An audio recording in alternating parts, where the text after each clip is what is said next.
Tempo para a análise política em estúdio com Eduardo Batista Correia, analista político, e Raul Vaz, analista político também. Boa tarde a ambos, obrigada pela presença. Raul, vou começar por ti.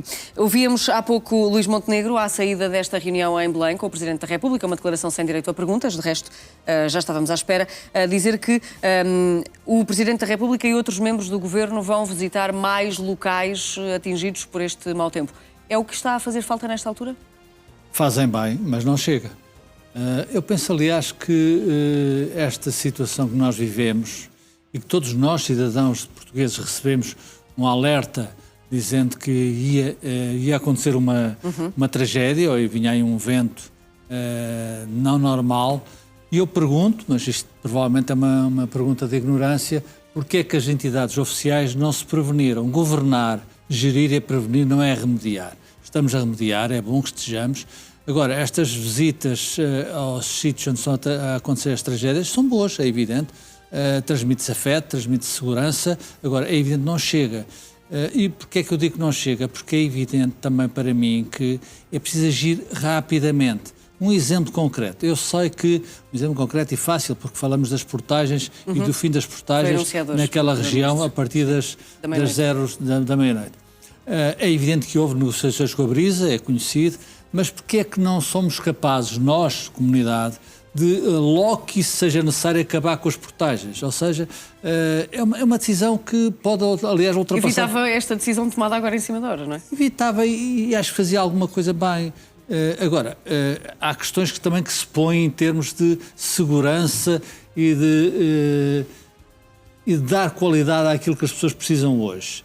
Eu vi algumas questões de responsáveis públicos que tenho que fazer aqui uma observação. E estou a falar de ministros. Aliás, acho que naturalmente, depois do novo Presidente da República tomar posse em 9 de março... Mas ainda falta muito até 9 de março, falta um mês. Sim, mas temos obviamente até um mês, já há um trabalho a fazer, mas depois de 9 de março eu penso que é absolutamente inevitável uma alteração no Governo em pastas que são absolutamente evidentes também. Ou seja, na administração interna, até sugeria, já agora que não há provedor de justiça, e a Ministra da Administração Interna pudesse ser esse cargo assumido pela secretária, exatamente. Pudesse regressar a um sítio onde fez bem e onde foi certamente feliz. Isso é importante para uma comunidade também democrática. Acho que a Ministra da Saúde não tem condições para continuar e não tem nada a ver com isto. Repare-se, já ninguém se fala das listas de espera no Amadora Sintra. Isto é assim, há outro tema na agenda mediática. Hoje é isso. E o Ministro da Defesa, deixa-me, Patrícia, só fazer uma referência, e essa para mim é absolutamente fundamental.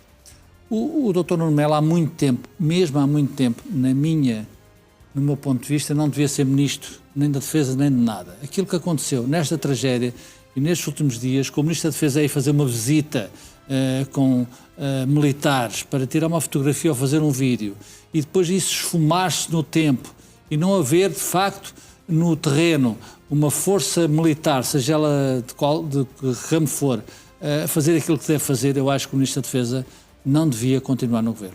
Falta-nos referir uma pessoa que não sei se é remodelável ou não, mas António Leitão Amar publicou um vídeo nas redes sociais, Eduardo, e entretanto retirou minutos depois, não muito tempo depois, em que se mostrava a gerir toda esta crise política. O que dizer também sobre esta situação? Esse é um episódio lamentável e que não merece grande comentário.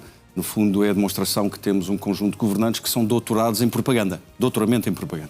E, portanto, governar não é isto. Governar é, no fundo, tomar decisões difíceis.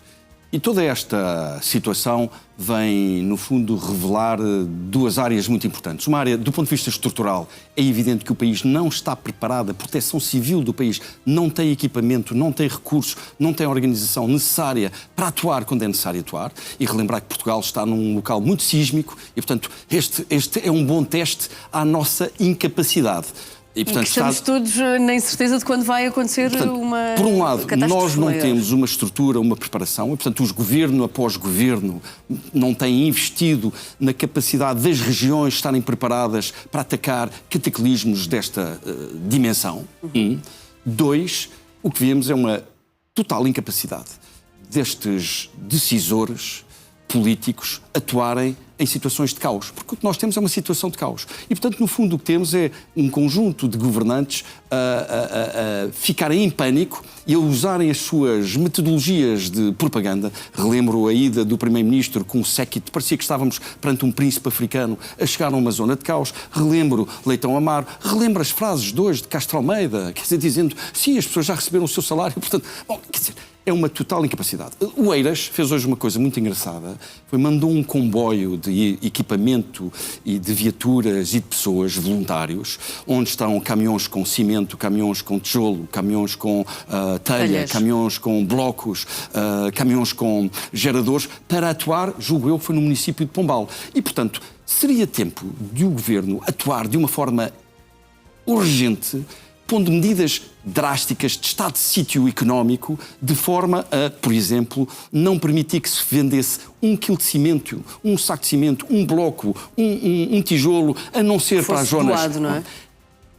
Resgatar tudo o que são obras do país e colocar tendas de campanha naquelas zonas para, de algum modo, fazer uma limpeza muito rápida, tratar, no fundo, das situações mais urgentes. Não vemos nada disso. E, portanto, o que vemos é política propagandista. O que vemos é um governo que se apresentou a eleições como um conjunto de pessoas muito preparadas para governar, muito tecnicamente competentes. E o que vemos é, efetivamente, uma enormíssima incapacidade. Como diz o nosso povo, o rei vai nu e vai nu nas situações de teste. Este é o teste último à incapacidade que Portugal sistematicamente tem demonstrado na forma como os políticos gerem e coordenam as ações do nosso país. Junta-se a nós, a este debate, Filipe Alves, é diretor do Diário de Notícias. Filipe, bem-vindo também. É uma questão de incompetência, e utilizando as palavras que têm sido utilizadas aqui neste debate, é incompetência ou desconhecimento por parte do Governo? Eu acho que é incapacidade e desconhecimento. Eu acho que houve um erro à nascença que foi uma má avaliação dos estragos da tempestade. Acho que eles partiram do princípio, isto é mau tempo, vai haver aqui umas árvores qualquer caídas, coisa, mas houve não ali desta dimensão. um atraso, um delay de várias horas em que se demorou muito tempo a verificar o que é que tinha acontecido no terreno. E depois, há uma falta de, por um lado, obviamente eu não estou aqui a julgar as pessoas A, B ou C, mas a imagem que passa é uma imagem de falta de empatia, de falta de preocupação com a situação concreta das pessoas. E aqui tem o vídeo de Leitão Amaro, por exemplo. Exato. Ia pedir-te um exemplo, sim. É um exemplo, eu acho que ele terá sido mal aconselhado em permitir que aquele vídeo fosse feito e fosse distribuído nestas circunstâncias e daquela forma. A comunicação numa situação destas tem que ser uma comunicação dirigida às pessoas que são afetadas pela tragédia, transmitir serenidade, transmitir calma, dizer o que é que se deve fazer. E, por exemplo, temos um bom exemplo da Presidente da Câmara de Coimbra e também do Presidente da Câmara de Leiria, que falaram com os seus munícipes e comunicaram no sentido, vamos manter a calma, Presidente da calma, Câmara de Leiria, já foi salva-vidas. Ministro da Coesão, já foi Presidente Coimbra, de da... Coimbra. Sim, de Coimbra, Presidente da CCDR e, Da portanto, tem muita experiência, claro. E nestas situações é preciso, obviamente, que quem governa e quem decide acaba por mostrar serviço. Aliás, como o Eduardo dizia, é nestes momentos que se vê quem é que é um bom líder e um bom decisor, mas a comunicação tem que ser dirigida para o caso concreto, para apoiar as pessoas e não para se promover. E acho que isso foi uma falha terrível. Depois houve o alinhamento, a aparente invisibilidade da Ministra da Administração Interna e lá está, numa situação dessas tem que haver um equilíbrio entre a comunicação e a prática. Não pode haver substância sem forma, nem forma sem substância. E acho que isso foi um erro fatal e estou curioso, por acaso. É uma questão que algumas pessoas levantavam. O que é que teria acontecido se isto tivesse acontecido antes das presidenciais, da primeira volta? E qual seria o impacto disto? O que é que achas que teria acontecido? Eu acho que provavelmente o Almirante Gouveia Melo teria tido um melhor resultado. Nós já tivemos o Almirante Gouveia Melo à frente de uma task force e de resto há pouco falávamos disso também. Poderia ser uma boa opção para ajudar a resolver esta organização no terreno, o Almirante Gouveia Melo? Ou esta falta de organização no terreno. Pronto, são palavras vossas. Eu só faço perguntas. Eu penso que sim.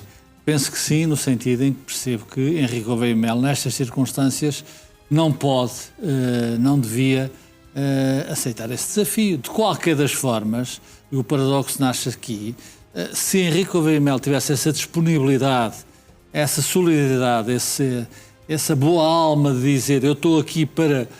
com a minha experiência, com aquilo que eu sei, conheço, com a minha capacidade de logística de fazer. Repare-se, porque é que não há já, eu sei que é difícil, provavelmente impossível, porque não há um centro logístico naquela região de Leiria, Coimbra, que foi tão afetado. O tal hospital de campanha, como... O tal hospital de campanha que o Eduardo julgo que foi a expressão pontos de campanha, sim. Exatamente, que o Eduardo usou. Porque é que isso já não existe? Porque provavelmente não há pessoas nem meios para fazer isso.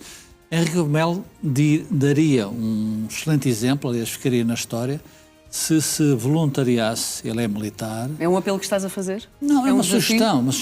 Eu comecei por dizer que é muito difícil para o próprio assumir isto, porque foi candidato presidencial, há uma semana, segundo lhe, está a arrumar livros e está com perspectivas de ter uma profissão no setor privado a seguir, o que é absolutamente legítimo e provavelmente fará também bem à sociedade. Agora, se houvesse um chamamento, Henrique Melo e a outros, com outro Ministro da Defesa, realço aqui, talvez fosse bom para a comunidade. Isso, portanto, é uma mera sugestão, mas que provavelmente o Primeiro-Ministro e o Presidente da República, se telefonassem a Henrique Gouveia Melo desafiando para fazer esse trabalho, obviamente que ele não é o único. Experiência mais do que suficiente. Não é o único, mas tem uma experiência recente. Eu estou a falar da experiência recente da Covid. Mas teria disponibilidade sequer para equacionar esse, parece-te, Filipe? Eu acho que devia ter.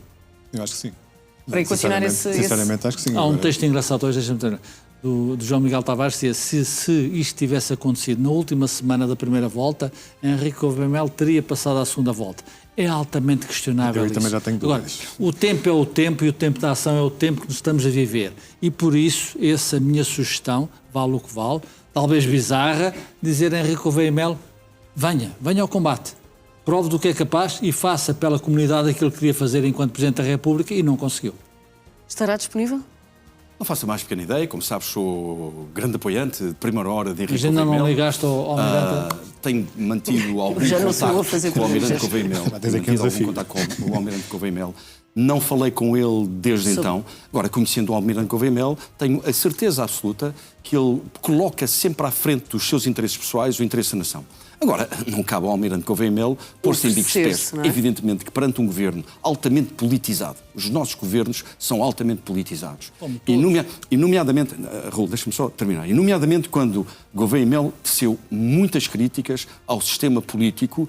É difícil para personalidades como Luís Montenegro, no fundo, virem reconhecer a sua incompetência. É muito difícil. E apelarem a terceiros que ainda por cima se manifestaram como opositores a um determinado modelo de atuação. E, portanto, falta essa humildade, falta essa capacidade de descer ao terreno e de identificar efetivamente quem são os melhores no país. Falta ao nosso sistema político meritocracia. E essa falta de meritocracia, no fundo, está também à vista. Como muito bem dizem, Gouveia Melo estará certamente disponível. Ele adora Portugal, viveu sempre ao serviço da nação, a sua vida é totalmente dedicada ao serviço da nação. E é uma das pessoas que mais conhece a logística no terreno, que é aquilo que está a faltar agora. Obviamente, a logística no terreno e a capacidade de organização e a capacidade de executar. E, portanto, falta isso. É evidente, é mais que evidente. Os dias passam e nós vemos que as ações não se movem em direção nenhuma. No fundo, continuamos a ver, como diz o nosso povo, um conjunto de baratas tontas a tentar encontrar onde é que se pega no fio à meada. Mas já se reconhecer que o cemitério está cheio de insubstituíveis. Portanto, Henrique Gouveia Melo não é o único capaz de fazer aquilo que tem que se fazer. Temos que nos unir todos. Venha ao próximo, então. Não, os próximos. E os próximos é o governo que está no terreno e que tem que fazer aquilo que tem que fazer. Eu acho que há aqui um aspecto também que merece ser mencionado, que é, o Raul falou a passar, que é o papel dos militares. Exatamente. Não se compreende como é que a Proteção Civil, segundo foi noticiado, pediu apenas 4 militares. Ou seja, o Exército, e esta até foi uma notícia que o Exército teve que articular-se diretamente com as autarquias para poder ir ao terreno. É algo que eu tenho muita, confesso, tenho muita dificuldade em compreender. Uma brincadeira. É questões de quintinhas, que não fazem falta nestes momentos. 20 segundos para terminar. Dizias que não acreditas que houvesse uma segunda volta diferente se isto tivesse acontecido antes da primeira volta das presidenciais? Teria impacto na votação, eventualmente. Não sei se a ponto de ele conseguir ficar em segundo lugar, atrás de Ventura. Portanto, aliás, Segura. Eu continuo a acreditar que Deus existe e, portanto, isso só aconteceu depois da primeira volta. Eu acho que o povo português perdeu uma grande oportunidade de ter um Presidente da República que tenha capacidades para gerir bem gerido, em vez de falar bem falado. Eduardo Batista Correia, Raul Vaz, Filipe Alves, obrigada pela presença de todos neste Now às 7. E na Grande Lisboa, Algés é sempre uma das zonas afetadas pelo mau tempo e por possíveis cheias. É lá que está o jornalista Gustavo Lourenço. Gustavo, muito boa noite. Já não está a chover com tanta intensidade, mas o perigo mantém-se.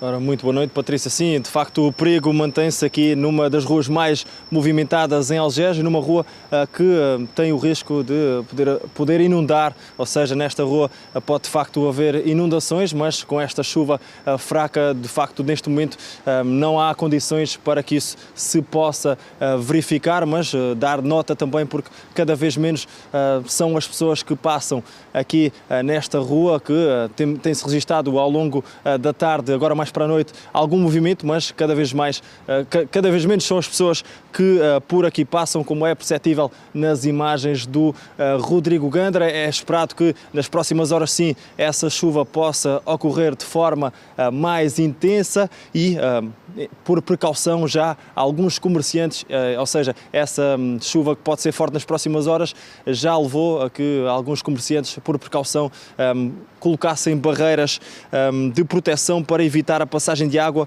para o interior dos estabelecimentos. Também alguns espaços comerciais colocaram sacos de areia para também travar essa passagem da água para o interior dos estabelecimentos. São diversas as formas que os comerciantes têm usado para impedir que de facto a água proveniente da chuva possa invadir desta forma os estabelecimentos e dessa forma também já os estabelecimentos estão precavidos para esses eventuais acontecimentos que possam ser originados a partir do mau tempo, mas dizia que já se nota cada vez menos pessoas a passarem aqui na rua. Está previsto esse agravamento do mau tempo nas próximas horas, nomeadamente da chuva e também do vento, esse que já se vai sentindo também aqui, também de forma pouco intensa, aqui nesta rua em Algés. Chuva forte e vento forte também em praticamente todo o país. Aqui em Algés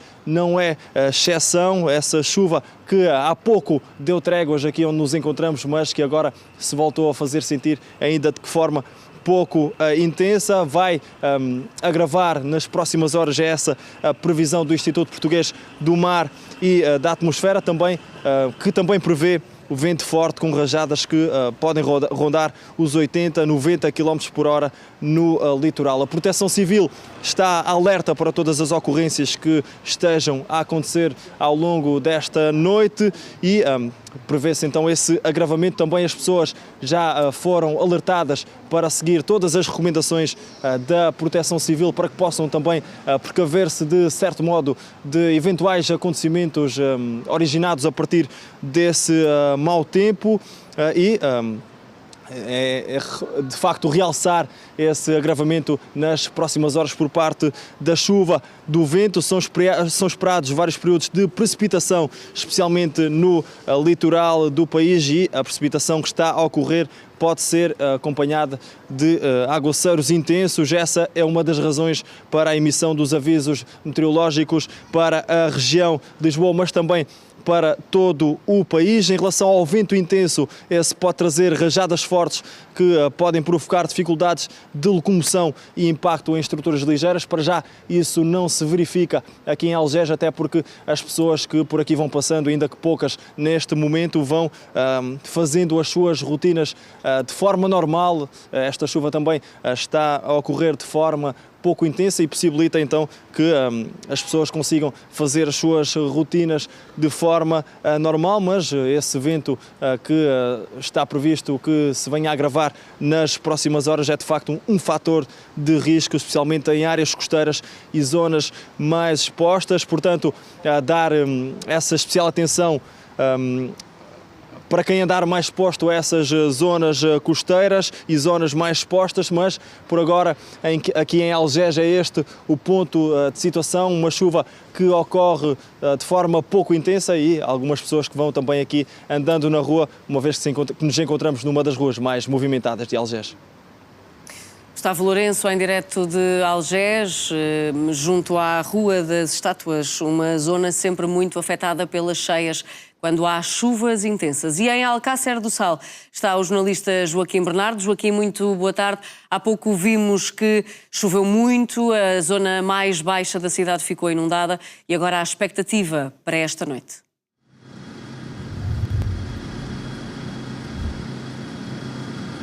Boa noite, é verdade, ficou alagada toda esta rua dos aviadores, aqui a Alcácer do Sal, mas com uma altura menor do que aquilo que estava previsto pela Proteção Civil. Os meios foram reforçados aqui ao longo do dia. Esta manhã estava aqui apenas uma bomba, nesta altura já estão 5 bombas a retirar água aqui da Avenida dos Aviadores. Portanto, os meios foram reforçados com a Marinha, que chegou aqui ao início da tarde, com 4 bombas de alta capacidade para retirar a água desta avenida em Alcácer do Sal. O rio, cerca das 5 da tarde, teve a maré alta da tarde, acabou por não subir tanto como estava previsto pelas autoridades, também muito fruto do trabalho que foi feito na bombagem da água para o rio, aqui a partir da avenida.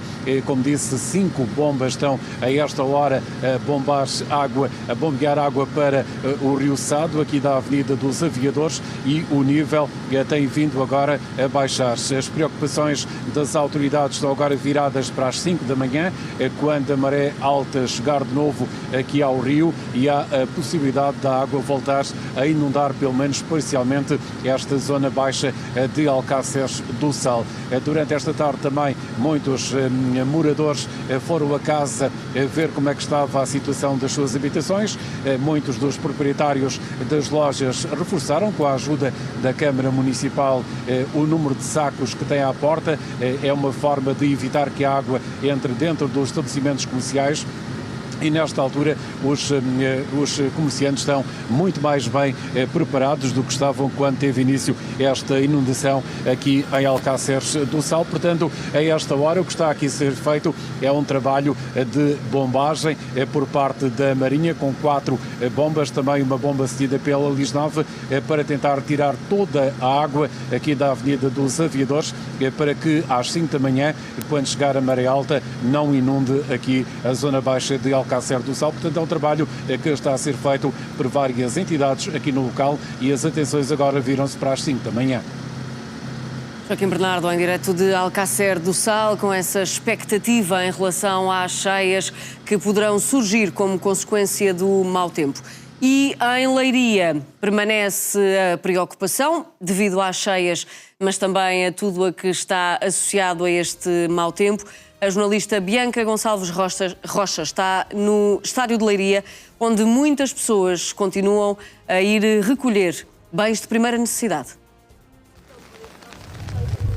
Sim, é de facto, a esta hora ainda se verifica uma grande fila, precisamente e sobretudo junto ao posto de entrega de bens alimentares. Há muitas pessoas que foram profundamente afetadas com esta situação e acabam por se ver obrigadas, tendo esta necessidade, a vir buscar aqui alimentos. Temos-nos cruzado com algumas pessoas que nos têm relatado que os últimos dias após a tempestade, portanto, nos últimos dias têm vivido dias muito complicados, sobretudo porque a falta de eletricidade fez com que o congelador acabasse por assim descongelar, efetivamente não podendo conservar os alimentos. Mas vou tentar falar aqui com estes senhores para perceber há quanto tempo é que estão aqui.